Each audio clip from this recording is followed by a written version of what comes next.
आने वाले समय में एक ऐसा पवित्र काल शुरू होने जा रहा है जो केवल एक महीना नहीं बल्कि तप, त्याग, संयम और भक्ति की एक गहरी साधना है। सबसे पहले मैं आप सभी श्रोताओं का दिल से धन्यवाद करना चाहती हूँ। में से कुछ पल निकालकर इन कथाओं को सुना। मेरी भगवान श्री कृष्ण से यही प्रार्थना है कि आप सभी पर उनकी कृपा सदैव बनी रहे और आपके जीवन में सुख, शांति और समृद्धि की कभी कमी ना हो। अब आइए धीरे धीरे इस पवित्र समय के रहस्य को समझते हैं। साल 2026 में 2 मई शनिवार में ज्येष्ठ मास का आरंभ हो रहा है। 29 जून सोमवार वट पूर्णिमा के दिन इसका समापन होगा। लेकिन इस बार एक बहुत ही दुर्लभ और विशेष संयोग बन रहा है।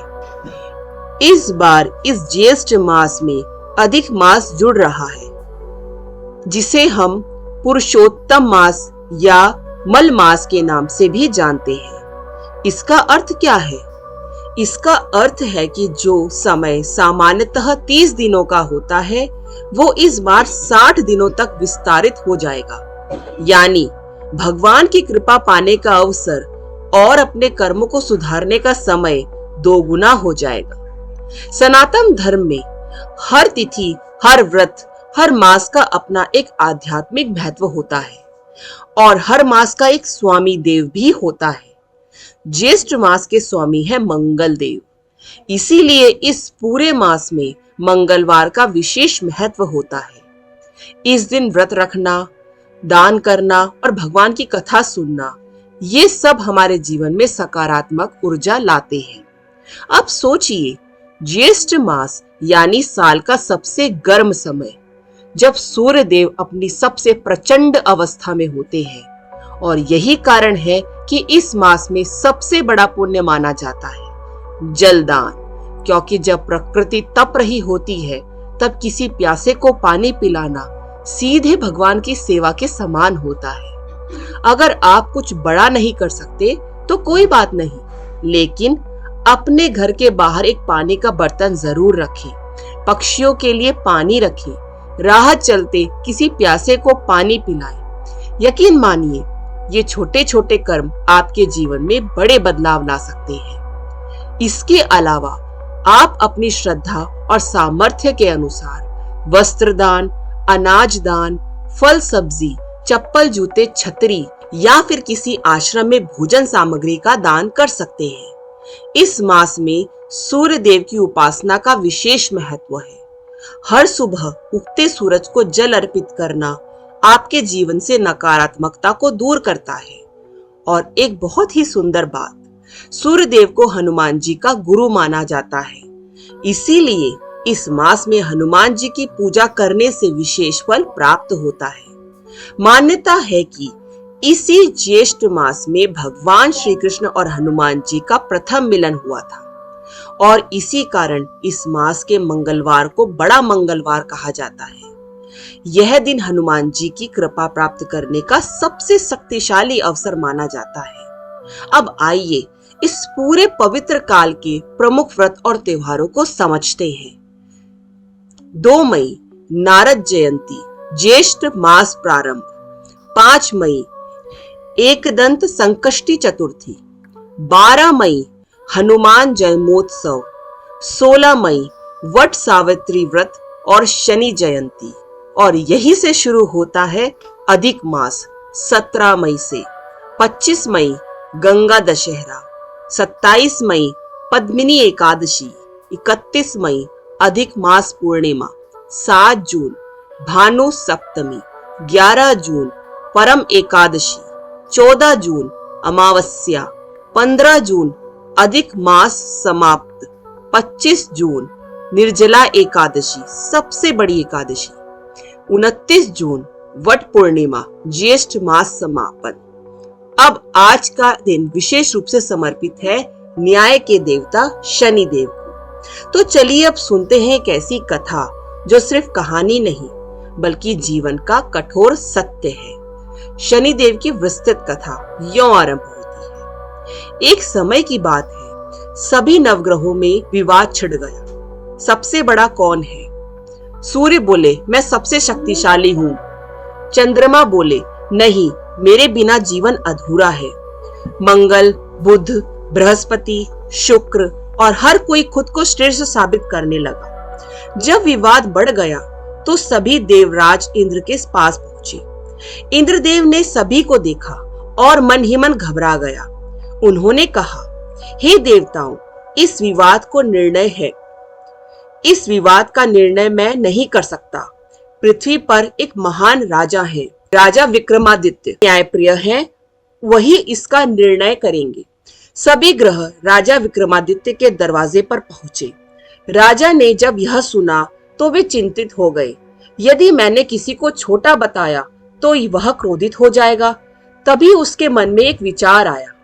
उन्होंने 9 धातुओं के सिंहासन बनाए, सोना, चांदी, कांसा, पीतल और सबसे अंत में लोहा। फिर सभी ग्रहों से कहा, आप सभी अपने अपने स्थान पर बैठ जाएं। जो सबसे अंत में बैठेगा वही सबसे छोटा माना जाएगा। अब जैसे ही सभी ग्रह बैठे, शनिदेव लोहे के सिंहासन पर बैठे, जो सबसे पीछे था। इस प्रकार उन्हें सबसे छोटा घोषित कर दिया गया। ये सुनते ही शनिदेव का चेहरा क्रोध से भर उठा। उन्होंने कहा, राजा, तुमने मुझे नहीं पहचाना। सूर्य 1 महीने में राशि बदलते हैं, चंद्रमा 2.5 दिन में, लेकिन मैं किसी के जीवन में 7.5 साल तक रहता हूँ। जब मेरी दृष्टि पड़ती है तो राजा भी भिखारी बन जाता है। श्री राम को वनवास मिला, रावण का विनाश हुआ, अब तुम भी सावधान रहना। इतना कहकर शनिदेव वहां से चले गए और कुछ समय बाद राजा विक्रमादित्य की 7.5 शुरू हो गई। राजा का सब कुछ छिन गया, उनकी शक्ति, उनका राज्य, उनका सम्मान। एक दिन वह अकेले जंगल में भटक रहे थे, भूखे, प्यासे, थकान से भरे। तब फिर वो समय भी आ गया जब शनिदेव की चेतावनी सच होने लगी। राजा विक्रमादित्य की जिंदगी धीरे धीरे बदलने लगी। जहां कभी वैभव था, वहां अब अजीब सी बेचैनी थी। जहां कभी सम्मान था, वहां अब अनजाना भय था। एक दिन दरबार में एक अजनबी व्यापारी आया। उसके पास बेहद सुंदर और ताकतवर घोड़े थे। उसने कहा, राजन, मेरे पास ऐसे घोड़े हैं जो हवा से भी तेज दौड़ते हैं। राजा ने सोचा, ऐसा घोड़ा मेरे पास होना चाहिए।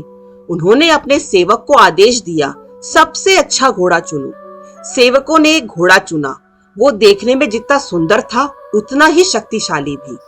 राजा खुद उस पर सवार हो गए, लेकिन जैसे ही राजा घोड़े पर बैठे, वो घोड़ा अचानक पागलों की तरह दौड़ पड़ा, इतनी तेज कि किसी को कुछ समझ ही नहीं आया।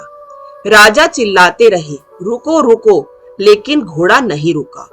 कुछ ही पलों में वो घोड़ा राजा को लेकर घने जंगलों में पहुंच गया और फिर अचानक वो घोड़ा गायब हो गया। राजा अकेले रह गए। चारों तरफ सन्नाटा, ना कोई सैनिक, ना कोई रास्ता, भूख, प्यास और डर। राजा कई दिनों तक जंगल में भटकते रहे। उनकी हालत अब एक साधारण मनुष्य जैसी हो चुकी थी। तभी एक दिन उन्हें एक गांव दिखाई दिया। वहां एक दयालु व्यक्ति ने उन्हें पानी पिलाया। राजा ने कृतज्ञ होकर अपनी कीमती अंगूठी उसे दे दी और आगे बढ़ गए। कुछ दूर जाकर वे एक सेठ की दुकान पर पहुंचे। सेठ ने उन्हें बैठाया, खाने को दिया। राजा ने अपना नाम छुपाकर कहा कि मैं एक साधारण यात्री हूँ। लेकिन उसी समय एक अजीब सी घटना हुई। दुकान में रखा एक कीमती हार अचानक गायब हो गया। सेठ घबरा गया। उसने तुरंत राजा को देखा और शक करने लगा, यही चोर है। राजा लाख समझाते रहे, मैं चोर नहीं हूँ, लेकिन किस्मत उनका साथ नहीं दे रही थी। उन्हें पकड़कर कोतवाल के पास ले जाया गया और बिना पूरी सच्चाई जाने उन्हें चोर मान लिया गया। सजा सुनाई गई। राजा विक्रमादित्य के हाथ काट दिए गए। अब सोचो, तो राजा कभी पूरे राज्य पर राज करता था, आज बिना हाथों के सड़क पर खड़ा था। तभी एक तेल बेचने वाला वहां से गुजरा। राजा की हालत देखी और उसका दिल पसीज गया। उसने कहा, चलो मैं आपके साथ ले चलता हूँ। वो राजा को अपने घर ले गया, उन्हें खाना दिया, रहने की जगह दी। अब राजा एक तेली के यहाँ एक नौकर की तरह रहने लगा, लेकिन उसके भीतर का दर्द और अपमान उन्हें अंदर ही अंदर तोड़ रहा था। इसी बीच उस राज्य की राजकुमारी रोज महल की छत से बाहर देखा करती थी। एक दिन उसने राजा को देखा। हालांकि वो अपाहिज थे, लेकिन उनके चेहरे पर एक अजीब सा तेज था। राजकुमारी ने अपनी दासी से कहा, मुझे उस व्यक्ति से विवाह करना है। पूरे महल में हड़कंप मच गया। राजा ने समझाया, वो एक अपाहिज है, लेकिन राजकुमारी नहीं मानी। आखिरकार राजकुमारी का विवाह उसी अपाहिज राजा विक्रमादित्य से कर दिया गया। समय बीतता गया। एक रात राजा सो रहा था, तभी शनिदेव उसके सपने में प्रकट हुए। उन्होंने कहा, क्या तुम्हें अपनी गलती का एहसास हुआ? राजा रो पड़े। उन्होंने कहा, हे प्रभु, मैंने आपको छोटा समझा, मुझे क्षमा कर दीजिए। शनिदेव मुस्कुराए। उन्होंने कहा, राजन, ये सब तुम्हारे अहंकार को तोड़ने के लिए था। अब तुम्हारा समय समाप्त हुआ। और तभी चमत्कार हुआ। राजा के कटे हुए हाथ वापस आ गए। सुबह जब राजकुमारी ने देखा तो वो आश्चर्यचकित रह गई। पूरा राज्य खुश हो गया। उसी समय वो सेठ भी वहां आया। उसने राजा पर चोरी का आरोप लगाया था। उसे सच्चाई का पता चला तो वो राजा के चरणों में गिर पड़ा। मुझे क्षमा कर दीजिए। राजा ने मुस्कुराते हुए कहा, ये सब शनिदेव की लीला थी, उसमें किसी का दोष नहीं है।